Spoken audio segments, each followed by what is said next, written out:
Hello everyone, Mr. Lipchick here, and our topic for discussion is Europe's political landscape. Many European nations are united today under the European Union. Europe's recent history has inspired many of its nations to seek economic and political unification. The First and Second World Wars have shown the nations of Europe the cost of conflict versus unity.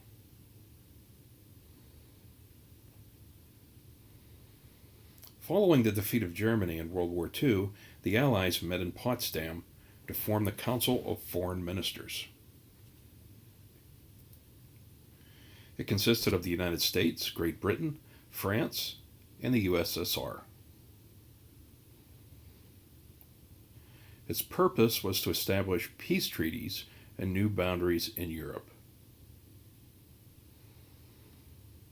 As a result, Eastern Europe fell under communist domination, and Western Europe worked to establish democracies.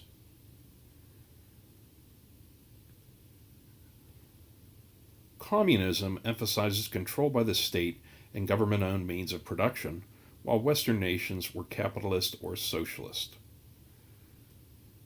The goal of communism was to have a classless or equal society.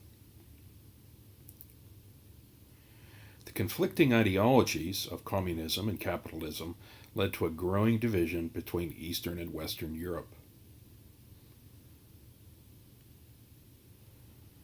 Communist governments, dominated by the USSR, isolated themselves behind a barrier known as the Iron Curtain.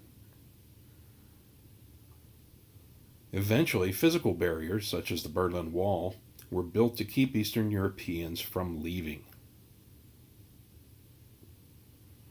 The military alliance of the Western nations, that is the North Atlantic Treaty Organization, or NATO, faced off against that of the communist powers, the Warsaw Pact. The period between the end of World War II and the fall of communism in the early 1990s is known as the Cold War. It was characterized by the nations of one side aiding the enemies of the other. There were also covert or secret operations run by each government, such as the CIA using Cuban anti-communists to try to overthrow Fidel Castro in the Bay of Pigs invasion.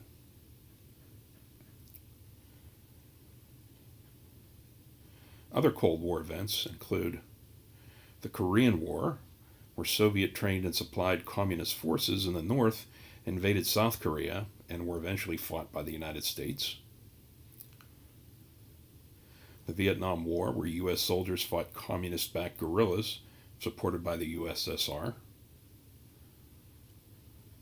And the Soviet invasion of Afghanistan, when the U.S. supplied Afghan fighters with Stinger missiles to attack the Soviets. By the early 1990s, the large military budgets and lack of private businesses within European communist countries caused them to collapse. Democratic governments spread, and the European Union emerged, and many Eastern European countries sought membership.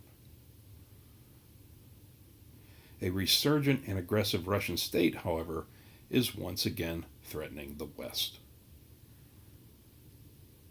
That concludes our discussion of Europe's political landscape. Thank you for watching, and I look forward to seeing you in the live lesson.